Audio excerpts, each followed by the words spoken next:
Calme, serein et efficace, le Vosgien l'a toujours été et continue de l'être avec la bête qui court les bois. Aucune panique ni affolement dans la population, et la tête sur les épaules, le Vosgien ne pense pas qu'un loup fasse renaître les légendes. Certes, la bête est étonnante, et elle a déjà tué 120 moutons et génisses. Les troupeaux sont donc rentrés à la nuit tombante, et des affûts sont organisés. Mais de Gérardmer à Rambervillers, tout est très calme, on fait confiance aux gardes-chasse qui sont du pays, et en particulier à M. Bourgan qui lui a vu la bête, et c'est un des seuls. Tout en début de traque, la bête est sortie à la lisière d'un bois. Elle a bien regardé autour d'elle. Elle a pris le vent. Elle avait plus, au premier abord, l'attitude d'une bête sauvage, profitant bien du terrain. Puis elle s'est arrêtée, j'avais les jumelles. Je l'ai pu la détailler, à environ 200-250 mètres.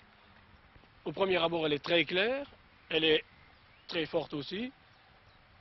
Plus haute de l'avant que de l'arrière, avec une échancrure sur le dos, une queue courte, touffue, avec le bout noir, le cou est puissant, la tête large, le museau court et carré. Le crâne est plat, les oreilles sont plus courtes que celles qu'on a l'habitude de voir avec les bergers allemands, et le bout des oreilles est rond. Vous avez évoqué le nom du berger allemand, alors c'est plus gros ou plus petit qu'un berger allemand moyen? C'est semblable à la moyenne des bergers allemands, peut-être plus massif, plus puissant. Pour vous, c'est un loup? Pour moi, c'est un loup, et je suis affirmatif. Êtes-vous sûr que ce soit la même bête qui se soit manifestée depuis le début de cette affaire jusqu'à maintenant? Oui, pour moi, depuis le début, c'est toujours la même bête. Vous pensez que ce loup peut parcourir 30 km en une journée? Ah oui, tout à fait, oui. Sans aucun effort.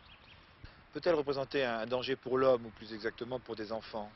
S'il était blessé, que des gens par hasard la rencontrent, ou même seulement des traqueurs au cours d'une battue, c'est pas impossible que la bête, se sentant en danger, essaye de se défendre. Ça, c'est possible. Autrement, elle n'attaquera jamais l'homme. Elle en a peur, elle se sauve toujours. Cette bête appartient à un autre âge, elle est beaucoup plus intelligente que l'homme qui la traque. Ah, si vraiment elle a vécu avec lui, elle a appris à le connaître, et doublement depuis qu'elle a retrouvé sa liberté. Elle a tiré les leçons qu'on n'a peut-être pas su toujours tirer, nous.